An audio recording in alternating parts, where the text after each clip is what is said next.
सभी बच्चों का एक बार फिर से स्वागत है फिजिक्स वीडियो लेक्चर नंबर 40 में। इससे प्रीवियस वीडियो लेक्चर में मैंने आपको एक क्वेश्चन दिया था, आपसे कहा था कि बेटा आप इसको ट्राई कीजिएगा। जिन बच्चों ने इसको सॉल्व कर लिया है बहुत अच्छी बात है। जो बच्चे इसको ट्राई करने के दौरान नहीं सॉल्व कर पाए वो यहाँ पे देखिएगा। बेटा प्रश्न वैसे बड़ा सिंपल था, आपको ये ज़्यादातर बच्चे इसको सॉल्व कर चुके होंगे ऐसा मुझे विश्वास है। देखिए बेटा, यहाँ पर एक वृत्ताकार धारावाही कुंडली जिसका चुंबकीय आघूर्ण 20 एम्पियर इंटू मीटर स्क्वायर है, यदि इसकी त्रिज्या आधी व प्रवाहित धारा 2 गुनी कर दी जाए तो नया चुंबकीय आघूर्ण क्या होगा। बेटा इसका सॉल्यूशन देखेंगे। चूंकि वृत्ताकार धारावाही कुंडली का चुंबकीय आघूर्ण, वृत्ताकार धारावाही कुंडली का चुंबकीय आघूर्ण हम जानते हैं, कल इसका फॉर्मूला पढ़ा था, M = N × I × A। NIA, N होता है नंबर ऑफ टर्न्स, I होता है प्रवाहित धारा और A होता है इसमें इसका एरिया। अब यहाँ पर कहीं पर भी ये नहीं बताया गया है कि इस वृत्ताकार धारावाही कुंडली में घेरों की संख्या कितनी है। जब ये न पता हो तो आपको हमेशा N = 1 मानना है। या तो प्रश्न में दिया जाएगा और अगर नहीं दिया गया है तो n की वैल्यू आप क्या मानोगे बेटा, M = I × A। बात क्लियर? तो ये आ जाएगा बेटा m1 की वैल्यू आ गई I × A। This is equation number 1। अभी क्या कह रहा है, और इस m1 का मान दे रखा है यहाँ पर 20 एम्पियर इंटू मीटर स्क्वायर। यहाँ लिख लेंगे, दिया है m1 = 20 ampere into metre square. Clear बेटा? प्रश्नानुसार यहाँ पर आप चाहो तो I1 और A1 भी लिख लेंगे। इससे क्या समझ में आएगा, M1 है पहली स्थिति में, I1 है पहली स्थिति में प्रवाहित धारा और A1 है पहली स्थिति का इसका एरिया। अब प्रश्नानुसार ये क्या कह रहा है, यदि धारा 2 गुनी कर दी जाए, इसकी त्रिज्या आधी व प्रवाहित धारा 2 गुनी कर दी जाए, यानी I2 का मान 2I1 और जो इसकी त्रिज्या है R2 = क्या हो जाएगा बेटा, R1/2। अगर दोनों बात कर दी जाए, यानी इसमें जो प्रवाहित धारा है उसका मान तो 2 गुना कर दिया जाए और इसकी जो त्रिज्या है वो आधी कर दी जाए। एक चीज यहाँ ध्यान दीजिएगा, यहाँ पर जो एरिया होता है वृत्ताकार धारावाही कुंडली का, जो एरिया होता है वो होगा बेटा पाई × R1 का होल स्क्वायर। ये बात समझ में आई? क्योंकि वृत्त का जो एरिया होता है वो होता है πr²। तो यहाँ पर मैंने लिख दिया πr1²। यहाँ लिख देंगे A1 = πr1²। तो यहाँ पर ये कह रहा है कि जो धारा है वो दुगनी है और जो त्रिज्या है वो आधी है। तो इस स्थिति में M2 = क्या हो जाएगा, I1 की जगह आ जाएगा I2, पाई A2 की जगह आ जाएगा πr2²। अब यहाँ पर एक वैल्यू रख देंगे, तो M2 = I2 की जगह 2I1 × पाई, R2 की जगह R1/2 का होल स्क्वायर, यानी R1 का स्क्वायर अपॉन 4। इसको कैलकुलेट कर लेंगे। कैलकुलेट कर लो बेटा इसको।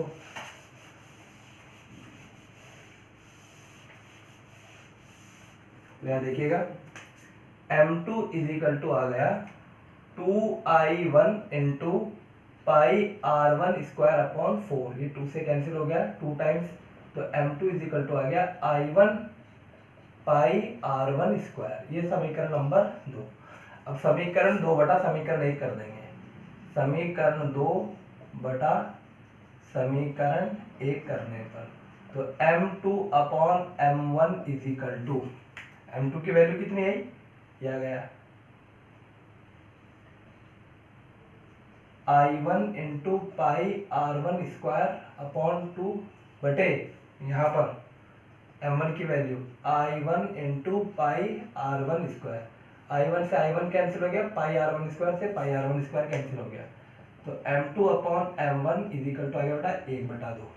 तो यहाँ से M2 का मान आ जाएगा M1/2 और M1 का मान 20, तो 20/2 यानी 10 एम्पियर इंटू मीटर स्क्वायर। तो एक प्रश्न इसमें ऐसा बनता है, ये भी आया हुआ क्वेश्चन है, कि या तो प्रवाहित धारा 2 गुनी 4 गुनी कुछ भी कर दिया जाएगा। आपको धारा की जानकारी होगी और यहाँ पर त्रिज्या की जानकारी होगी। उन दोनों जानकारियों से आपको नया चुंबकीय आघूर्ण ज्ञात करना होगा। ये हो गया क्वेश्चन। अगला क्वेश्चन देखिए बेटा, अब एक नया प्रश्न कराता हूँ मैं आपको। ये भी एग्जाम में पूछा गया प्रश्न है। क्वेश्चन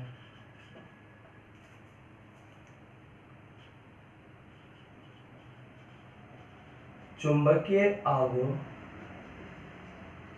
को बल आघूर्ण, चुंबकीय आघूर्ण को बल आघूर्ण के रूप में परिभाषित करें। चुंबकीय आघूर्ण को बल आघूर्ण के रूप में परिभाषित करें। तो देखिए, चुंबकीय आघूर्ण को हमें बल आघूर्ण के रूप में परिभाषित करना है। जब भी फिजिक्स में आपको दो फिजिकल क्वांटिटी दे दी जाए, जैसे यहाँ पर चुंबकीय आघूर्ण हो गया और एक बल आघूर्ण हो गया, ठीक है। जैसे फ्लक्स को क्षेत्र के रूप में परिभाषित कीजिए, या चुंबकीय आघूर्ण को बल आघूर्ण के रूप में, या विद्युत द्विध्रुव आघूर्ण को बल आघूर्ण के रूप में, या कार्य के रूप में, बल को कार्य के रूप में, या आवेश को धारा के रूप में। इस तरह से जब भी कोई दो भौतिक राशियां दे दी जाए, उसमें से एक भौतिक राशि को दूसरी भौतिक राशि के रूप में परिभाषित करना हो, तो इसका सीधा सीधा सा मतलब है कि उन दोनों भौतिक राशियों में संबंध आपको पता होना चाहिए। यानी एक ऐसा फॉर्मूला आपके दिमाग में आना चाहिए जो वो दोनों भौतिक राशि उस फॉर्मूले में आ जाए। यानी अभी हमें किसकी रिक्वायरमेंट है? अभी हमें चुंबकीय आघूर्ण और बल आघूर्ण की रिक्वायरमेंट है। तो चूंकि हम जानते हैं कि टॉ इज इक्वल टू होता है बेटा mb sin थीटा, ठीक है। तो सबसे पहले हमें एक ऐसा फॉर्मूला ध्यान में आना चाहिए जिसमें वो दोनों भौतिक राशि आ जाए। तो बेटा देखो, बल आघूर्ण भी आ गया और चुंबकीय आघूर्ण भी आ गया। अब हमें किसको परिभाषित करना है? हमें चुंबकीय आघूर्ण को बल आघूर्ण के रूप में परिभाषित करना है। तो सब अच्छे ध्यान दीजिएगा इधर। यदि ऐसा हो जाए, यदि b is equal to 1 tesla, ठीक है। ये टी का मतलब क्या होता है? टेस्ला, ठीक है। जैसे एन का मतलब होता है न्यूटन, जे का मतलब होता है जूल, तो बेटा टी का मतलब क्या होगा? टेस्ला। ये नोटिफिकेशन है इसका। तो b is equal to 1 tesla हो तथा theta is equal to 90 degree हो। 90 डिग्री का मतलब होता है लंबवत। अभी मैं पूरी कहानी समझाऊंगा यहाँ पर, पहले यहाँ पर देखिए, मैथमेटिकली समझिए। यदि इसमें b is equal to 1 tesla आ जाए और theta is equal to 90 degree आ जाए तो क्या होगा? तो tau is equal to m, b की जगह 1 और साइन 90 डिग्री। साइन 90 डिग्री का मान 1 होता है, तो टॉ इज इक्वल टू क्या हो गया? m हो गया। अब इसको परिभाषित कैसे करेंगे? तो सही बच्चे यहाँ पर ध्यान देना, यहाँ पर मैं रफली बता रहा हूँ। b is equal to 1 tesla, यानी एक समान चुंबकीय क्षेत्र हो और उसमें भी उसका मान एकांक हो। यानी एक ऐसा चुंबकीय क्षेत्र की कल्पना करो जिसका मान 1 टेस्ला हो, ठीक है। ये पर 1 टेस्ला आ गया, यहाँ पर भी देखो 1 टेस्ला आ रहा है, यहाँ पर भी 1 टेस्ला है, यानी चुंबकीय क्षेत्र का मान 1 टेस्ला। अब इसमें ऐसी कल्पना करो कि theta is equal to 90 degree, यानी जो क्षण चुंबक है, मान लीजिए ये क्षण चुंबक है, ये क्षण चुंबक इसमें theta is equal to 90 degree पे रखी हो, और कोण कहां से मापा जाता है? क्षेत्र की दिशा से।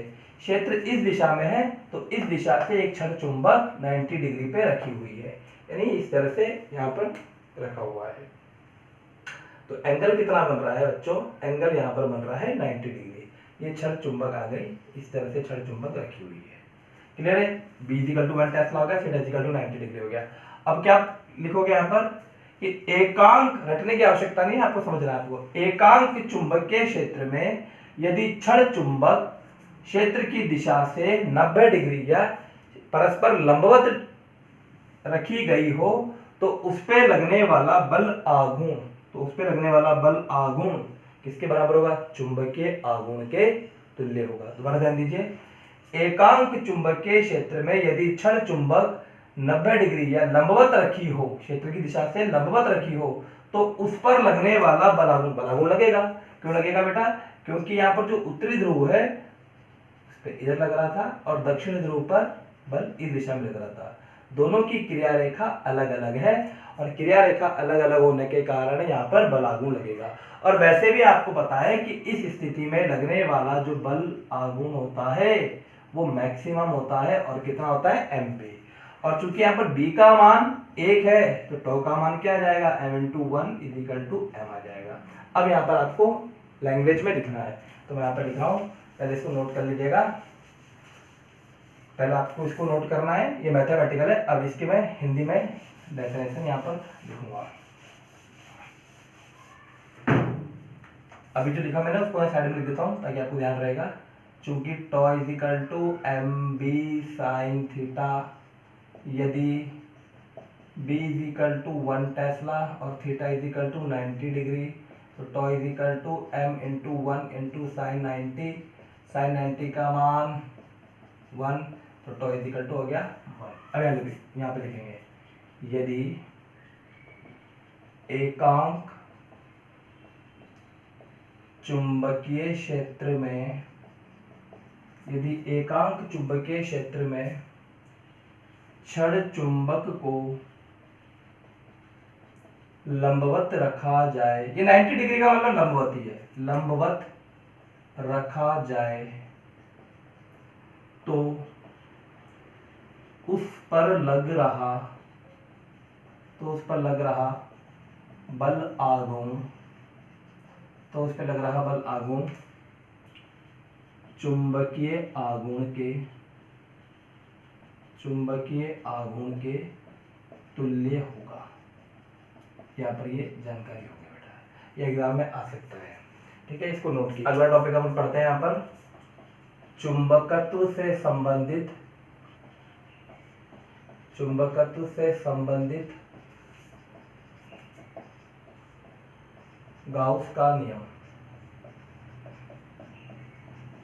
ऐसे गाउस का नियम आपने चैप्टर नंबर 2 में पढ़ा होगा बेटा, चैप्टर नंबर 2 में आपने गाउस का नियम पूरा पढ़ा होगा। उसी से संबंधित यहाँ पर चुंबकत्व से रिलेटेड गाउस का नियम क्या कहता है, तो पहले समझ लीजिए। जैसे ये कोई बंद पृष्ठ है, बंद पृष्ठ से क्लोज्ड सरफेस भी कहा जाता है।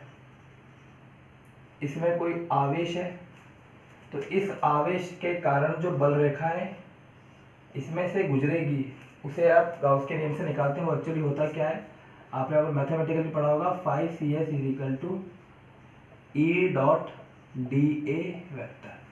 यहाँ पर आप एक अल्पांश डिफाइन करेंगे, उस अल्पांश से गुजरने वाला फ्लक्स और फिर उसका बंद समाकलन कर देंगे। ये बंद समाकलन इस तरह से होता है, समाकलन ऐसा आप सिंबल लगा देंगे तो ये होता है बंद समाकलन। वैसे आपने चैप्टर नंबर 2 में डिटेल में पढ़ा होगा। ये है फ्लक्स का फॉर्मूला। फ्लक्स कैसे निकलेगा, किसी बंद पृष्ठ से गुजरने वाला फ्लक्स विद्युत क्षेत्र और अल्पांश सदिश के बिंदु गुणनफल द्वारा ज्ञात किया जाता है। फिर गाउस का नियम आया होगा, तो 5CS is equal to summation Q upon epsilon naught. ये होता है अंदर उपस्थित आवेशों का बीजगणितीय योग अपॉन एप्सिलॉन नॉट। ये आपने चैप्टर नंबर 2 में डिटेल से पढ़ा होगा, आपको गुरुजी ने पढ़ाया होगा। अब यहाँ पर क्या होता है बेटा, इसी से इसको आपको ध्यान रखना है। तो यहाँ पर कोई क्षण चुंबक है, ठीक है, ये इसका उत्तरी ध्रुव है और ये इसका दक्षिण ध्रुव है। एक बार पहले मैं समझाऊंगा, उसके बाद में इसको वापस से मैं यहाँ लिखूंगा, आपको पूरा समझ में आ जाएगा, पर पहले समझने में आपको ध्यान देना है। तो हम जानते हैं कि उत्तरी ध्रुव से बल रेखाएं निकलती है और दक्षिणी ध्रुव में प्रवेश करती है, इस तरह से रहता है बेटा, ठीक है। ये बल रेखा निकल रही है और यहाँ पर ये वापस प्रवेश कर रही है, तो निकलने के सिंबल को इस तरह से डिनोट कर दिया मैंने, और यहाँ पर ये वापस प्रवेश कर गई, ठीक है, ये हो गया। अब चूंकि यहाँ पर जो बल रेखाएं हैं वो बंद वक्र के रूप में होती है, बंद वक्र के रूप में, जबकि यहाँ पर जो बल रेखाएं होती थी वो खुला वक्र बनाती थी। ये ध्यान रखना, ये बंद वक्र के रूप में होती है और यहाँ पर ये खुले वक्र के रूप में होती है।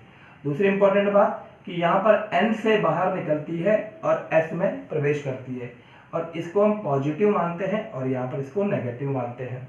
जो काम वहाँ पर प्लस Q आवेश करता है वही काम यहाँ पर प्लस M करता है, यानी यहाँ पर उत्तरी ध्रुव करता है, यहाँ पर दक्षिण ध्रुव करता है।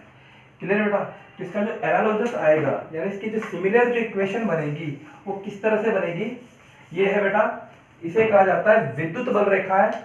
अब मैं इसके लिए जो लिखूंगा वो हो जाएगी चुंबकीय बल रेखा है। ध्यान रखना, ये है चुंबकीय बल रेखा है। वहां पर विद्युत वाले चैप्टर में आता था विद्युत बल रेखा है, यहाँ पर आता है चुंबकीय बल रेखा है। इस चुंबकीय बल रेखाओं, थोड़ी सी जानकारी बता देता हूँ, ये बहुत काम आएगा आपके।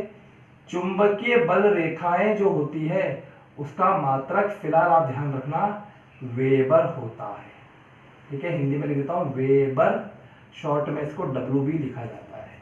क्लियर है बेटा? वेबर इसका मात्रक होता है, यानी फाई का जो मात्रक होता है वेबर होता है। अभी एक जानकारी और पता लगेगी आपको, वेबर। तो फाई इज इक्वल टू, यानी इसमें से यहाँ पर जो इसका जो गाउस का नियम निकल कर आएगा वो कैसे लिखोगे आप, कि इसमें इस बंद पृष्ठ से गुजरने वाला फ्लक्स, यहाँ पर लिख दिया, जो काम वहां पर ई करता था वही काम यहाँ पर बी वेक्टर करेगा। बात समझ में आई? वैसे वहां पर क्या होता था, विद्युत क्षेत्र और अल्पांश सदिश का बिंदु गुणनफल, तो यहाँ पर भी क्या हो जाएगा बेटा, यहाँ पर हो जाएगा चुंबकीय क्षेत्र और इसमें एक अल्पांश ले लेंगे उसका गुणनफल। क्लियर है? तो ये हो गया इसका एक समीकरण। अब आप यहाँ पर ये हो जाएगा सी एस, यानी क्लोज सरफेस, यानी कुल गुजरने वाला फ्लक्स आपने निकाल लिया बी डॉट डी ए। अब वेरी इंपॉर्टेंट बात, यहाँ पर जो टोटल फ्लक्स आएगा वो क्या होगा बेटा, यहाँ पर मैं लिख सकता हूं फाई प्रवेशित प्लस फाई निर्गत, ये तो होगा। यहाँ पर प्रवेश करने वाला फ्लक्स, यहाँ पर प्रवेश करने वाली बल रेखाएं और बाहर निकलने वाली बल रेखाएं।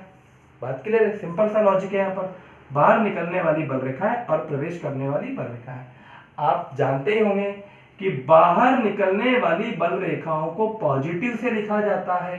इसको पॉजिटिव से, जैसे मान लीजिए 100 बल रेखाएं बाहर निकल रही है तो मैंने यहाँ लिख दिया 100, और जो प्रवेश कर रही है उसे नेगेटिव से लिखा जाता है। भाई यहाँ पर यही तो सिंपल सी बात है कि जितनी बल रेखाएं बाहर निकल रही है ठीक उतनी ही बल रेखाएं प्रवेश कर रही है। अगर 100 बल रेखाएं बाहर निकल रही है तो 100 बल रेखा ही यहाँ पर प्रवेश करेगी। अगर 1000 बल रेखाएं बाहर निकल रही है तो 1000 बल रेखा ही प्रवेश करेगी। तो बेटा बाहर निकलने वाली बल रेखाओं को पॉजिटिव लिखा जाता है और प्रवेश करने वाली बल रेखाओं को नेगेटिव लिखा जाता है। तो अगर ये फाई हुआ तो ये कितना हुआ, माइनस फाई हुआ। तो टोटल कितना हो जाएगा बेटा, यहाँ पर कुल बल रेखाएं यहाँ पर 0 हो जाएगी, यानी इस पूरे सिस्टम में जो बल रेखाएं आ जाएगी वो 0 आ जाएगी। और उसको अगर मैं यहाँ लिखूंगा, समझना बात को, उसको अगर मैं यहाँ लिखूंगा तो बेटा क्या हो जाएगा, 0 is equal to B dot D A. तो इसका मतलब क्या हो गया, B dot D A is equal to हो गया 0, और इसे ही कहा जाता है चुंबकत्व से संबंधित गाउस का नियम। यानी इस क्षण चुंबक में जो बेटा गाउस के नियम के अनुसार आएगा बी डॉट डी ए वो कितना हो जाएगा, 0। अब इस पूरी कहानी को मैं लिखूंगा, लेकिन समझना यहाँ पर बात को। इसका मात्रक क्या है, वेबर अभी बताया, इसका मात्रक हमें नहीं पता, वैसे टेस्ला होता है, लेकिन अभी आप ध्यान रखना, एक मिनट रुक जाइए, इसका मात्रक भूल जाइए भी आप। डीए का मात्रक मीटर स्क्वायर, तो बेटा देखिए वेबर बी का नहीं पता, डीए का मात्रक क्षेत्रफल का मीटर स्क्वायर, तो वेबर पर metre square is equal to B.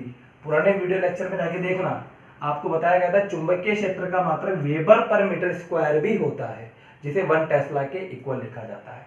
तो ये तो हो गया बेटा समझने का कार्यक्रम।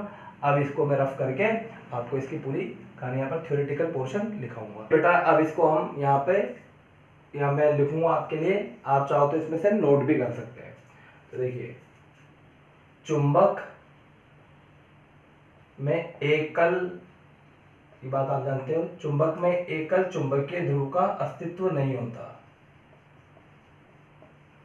एकल चुंबकीय ध्रुव का कोई अस्तित्व नहीं होता, हमेशा ये युग्म के रूप में रहते हैं, कोई अस्तित्व नहीं होता। चुंबकत्व एग्जाम में आता है तो बातें लिखकर आनी पड़ेगी आपको। चुंबकत्व की उत्पत्ति का सूक्ष्मतम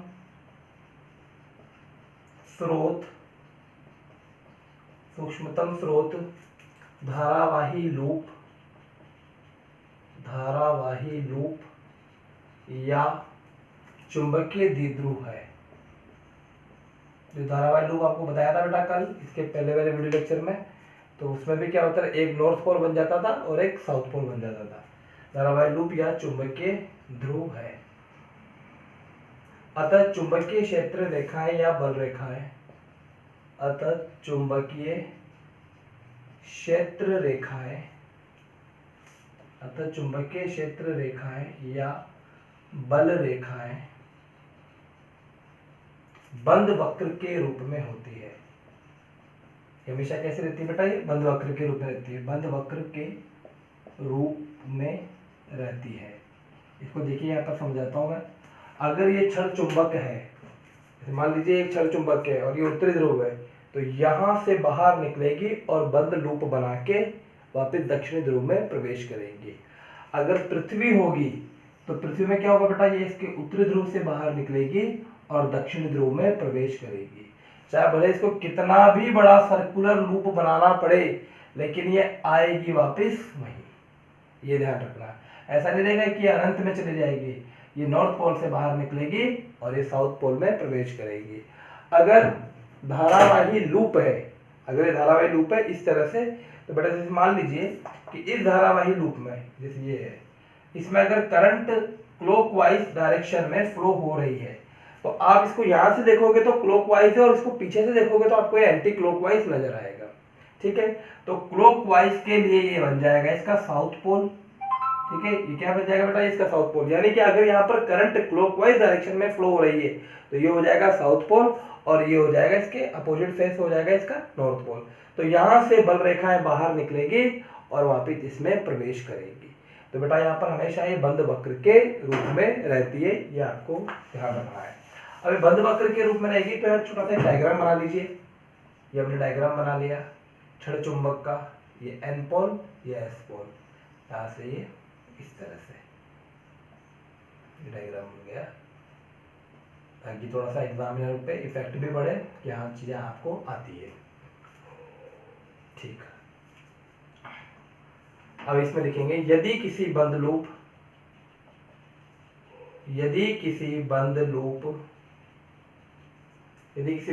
की कल्पना की जाए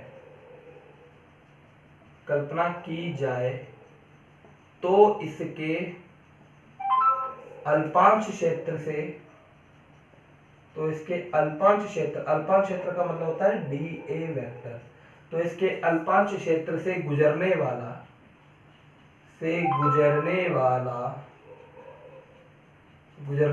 फ्लक्स है, इसके अल्पांश क्षेत्र से गुजरने वाला चुंबकीय फ्लक्स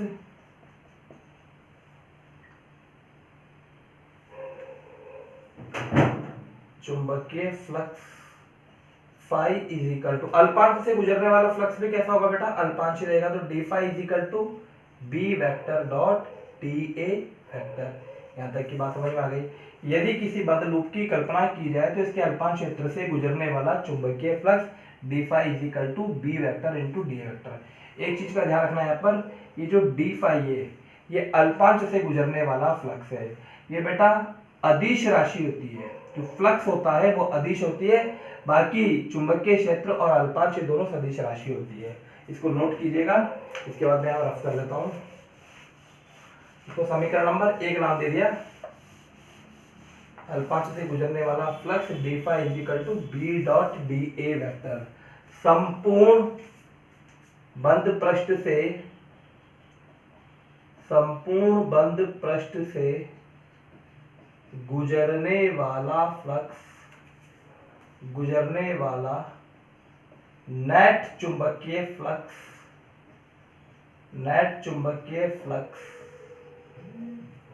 समीकरण 1 का समाकलन करने पर प्राप्त होगा। समीकरण 1 का समाकलन कर दीजिए, आपको प्राप्त हो जाएगा। कैसे? ये अल्पांश के कारण आया चुंबकीय फ्लक्स, अगर इसका दोनों तरफ समाकलन कर देंगे तो नेट चुंबकीय फ्लक्स आ जाएगा। यानी D phi is equal to B dot D A vector, क्योंकि यहाँ पर बंद पृष्ठ है इसलिए यहाँ पर बंद पृष्ठ है तो यहाँ पर क्या आ जाएगा बेटा? बंद समाकलन आ जाएगा। तो phi net is equal to आ गया B dot D A vector. ठीक, अब यह लिखेंगे चूंकि हम जानते हैं कि ये सबसे इंपॉर्टेंट बात है यहाँ पर, चूंकि हम जानते हैं कि बंद पृष्ठ से जितनी बल रेखाएं बाहर निकलती है, अभी समझाया मैंने आपको, बाहर निकलती है ठीक उतनी ही, हमेशा ध्यान रखना, जितनी बल रेखा बाहर निकलती है घूम के वापस लूप बना के वापस, ठीक है, वापस क्या हो जाएगी, वापस प्रवेश कर जाएगी। जितनी बाहर निकलती है ठीक उतनी ही बल रेखाएं, ठीक उतनी ही बल रेखाएं प्रवेश करती है, ठीक उतनी ही बल रेखाएं प्रवेश करती है, ठीक है बेटा। तथा बाहर निकलने वाली बल रेखाओं,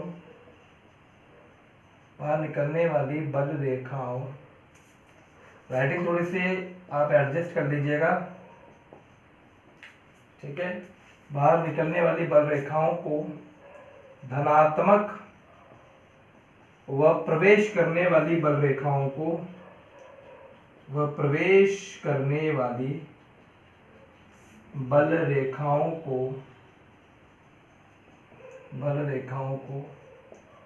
ऋणात्मक लिया जाता है, ठीक है बच्चों। सिंपल सी कॉन्सेप्ट है, यहाँ पर ध्यान दीजिए। जैसे इसका रीजन मैं बता देता हूँ आपको। जैसे मान लीजिए ये कोई क्षेत्रफल है, ठीक है, ये कोई भी एक आकृति है। अगर यहाँ से बल रेखाएं बाहर निकल रही है, यानी बल रेखाओं की डायरेक्शन रहेगी ऐसे, बल रेखा बाहर निकली, ठीक है बेटा, तो यहाँ पर पॉजिटिव और नेगेटिव का रीजन क्या होता है, एंगल होता है। कैसे भाई, फाई इक्वल टू हो गया बी डॉट ए, अगर आप इसको आगे सॉल्व करोगे तो फाई इक्वल टू हो गया बी ए कॉस थीटा, यानी कि ये पॉजिटिव आएगा कि नेगेटिव आएगा, भाई बी तो पॉजिटिव, बी तो नेगेटिव होगा नहीं, चुंबकीय क्षेत्र का मान तो कभी ऋणात्मक होगा नहीं, क्षेत्रफल का मान कभी ऋणात्मक नहीं होगा, लेकिन यहाँ पर एंगल का मान डिसाइड करेगा कि ये पॉजिटिव होगा या नेगेटिव होगा। तो बेटा देखिए कैसे कि अगर यहाँ पर चुंबकीय बल रेखाओं की दिशा इस तरफ है, ठीक है, यानी बाहर निकल रही है।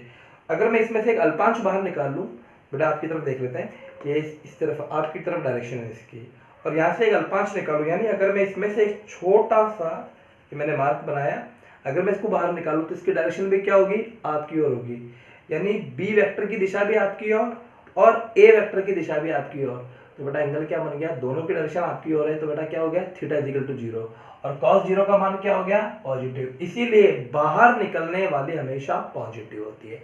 अब बात करते हैं प्रवेश करने वाली, तो ये घूम के वापिस यहाँ आई, ठीक है, यानी अब आपको ऐसे मानना है कि जब प्रवेश कर रही थी तो बल रेखाओं की दिशा अंदर की ओर थी, जबकि क्षेत्रफल की दिशा आपकी ओर। क्षेत्रफल हमेशा तल के लंबवत बाहर होता है, ठीक है।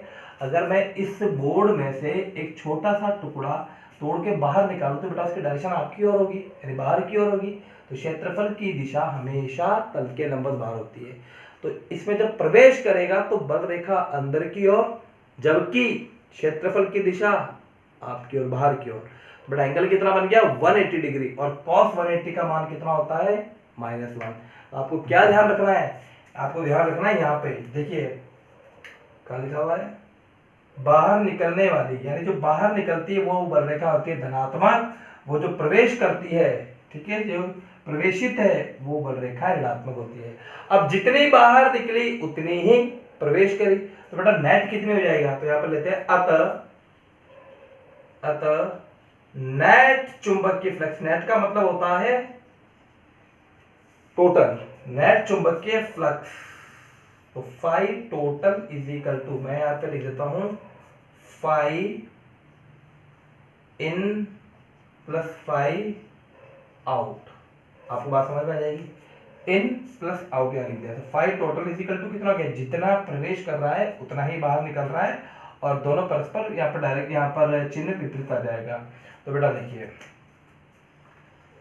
-5 + 5 इज इक्वल टू 0, मेन बात यहाँ पर ये है कि टोटल 0 हो जाएगी। जैसे मान लीजिए कि 100 बाहर निकली और 100 ही प्रवेश कर गई, बाहर निकलने वाले को पॉजिटिव और प्रवेश करने वाले को नेगेटिव, तो टोटल हो जाएगा 0। अब अगर ये टोटल 0 आ गया तो बेटा देखिए क्या होगा, सिंपल सी बात, जो आपने देखा कि phi is equal to B dot D A है, तो यहाँ पर ये हो गया 0, यानी phi B dot D A is equal to 0, यानी कि यहाँ पर phi net is equal to क्या आ गया, 0। ये तो बात समझ में आई यहाँ पर, ठीक है। तो अगर मैं यहाँ पर इसको लिखूं लैंग्वेज, तो क्या हो जाएगा, इसको मैं रफ कर देता हूँ। यानी यहाँ पर लैंग्वेज क्या हो जाएगा, इस नियम, पहले एक बात लिखनी पड़ेगी, इस नियम को ही चुंबकत्व से संबंधित गाउस का नियम कहते हैं, गाउस का नियम कहते हैं। किस नियम को, कि कुल गुजरने वाला नेट चुंबकीय फ्लक्स, टोटल चुंबकीय फ्लक्स शून्य होता है, इसे ही गाउस का नियम कहते हैं। और अगर इस, यहाँ पे एक बात लिख दे, इस नियमानुसार, यानी अगर आपको पूछा जाए चुंबकत्व से संबंधित गाउस का नियम लिखिए, तो आपको ये बात देखनी पड़ेगी, इस नियमानुसार किसी भी बंद पृष्ठ से, किसी भी बंद पृष्ठ से गुजरने वाला, किसी बंद पृष्ठ से गुजरने वाला नेट चुंबकीय फ्लक्स, नेट चुंबकीय फ्लक्स सदैव शून्य होता है, नेट चुंबकीय फ्लक्स सदैव शून्य होता है। ठीक है बेटा, तो ये आज का आपका टॉपिक था, मेनली आपका आज का जो टॉपिक था वो चुंबकत्व से संबंधित गाउस का नियम था। आपको लास्ट में यही बात ध्यान रखनी है कि फाई नेट की वैल्यू 0 होती है, या B dot D A vector is equal to 0 होती है, जबकि चैप्टर नंबर 2 में वहां पर आपको लिख कर आना है E dot D A vector is equal to summation Q upon epsilon naught. यहाँ पर अगर मैं प्रैक्टिकली आपको बताऊं कि 0 क्यों हुआ, तो देखिए आप एक सिंपल सा लॉजिक समझेंगे कि कोई बंद पृष्ठ है, जैसे कोई घन मान लीजिए, ये घन है, अगर इस घन के अंदर एक मैं विद्युत द्विध्रुव रख दूं, विद्युत द्विध्रुव का मतलब ये माइनस क्यू आवेश और ये प्लस क्यू आवेश, तो बेटा समीशन क्यू कितना हो गया, समीशन क्यू हो गया माइनस क्यू प्लस क्यू यानी 0। अब समीशन क्यू 0 हो गया तो E dot D A vector बराबर क्या हो जाएगा, summation Q upon epsilon naught होता है, तो 0 अपॉन एप्सिलॉन नॉट, यानी E dot D A vector equal to 0 हो गया। आपको ध्यान रखना है कि अगर घन या किसी भी आकृति के अंदर अगर विद्युत द्विध्रुव रख दिया जाएगा तो नेट गुजरने वाला फ्लक्स 0 होगा। क्यों, क्योंकि पॉजिटिव से बाहर निकलेगा और नेगेटिव में प्रवेश करेगा, और दोनों का परिमाण सेम है, दोनों आवेश का परिमाण सेम है। परिमाण का सेम का मतलब क्या हो जाएगा, जितनी बल रेखा है बाहर निकल रही है ठीक उतनी बल रेखा है प्रवेश कर रही है, बाहर निकलने वाली को पॉजिटिव, प्रवेश करने वाली को नेगेटिव, 0 हो गया। अब यहाँ पर चुंबक में आते हैं, तो चुंबक में हमेशा जो दो ध्रुव होते हैं N और S, दोनों का ध्रुव सामर्थ्य परिमाण में बराबर होता है। अब ये कॉन्सेप्ट वाली बात आ गई, अगर दोनों का परिमाण बराबर है तो बेटा क्या होगा यहाँ पर, अब इस आकृति को एक काल्पनिक आकृति मान लीजिए, इसमें से नेट गुजरने वाला फ्लक्स 0 होगा, जितना बाहर निकला उतना यहाँ पर अंदर आ जाएगा। तो बेटा ये आज का पूरा टॉपिक था, इसको चाहो तो आप अपनी कॉपी में नोट भी कर लीजिएगा, मैंने आपको न्यूमेरिकल कराया, कल मैं आपको स्थितिज ऊर्जा के बारे में पढ़ाऊंगा। तो बेटा आज के लिए इतना ही, थैंक यू।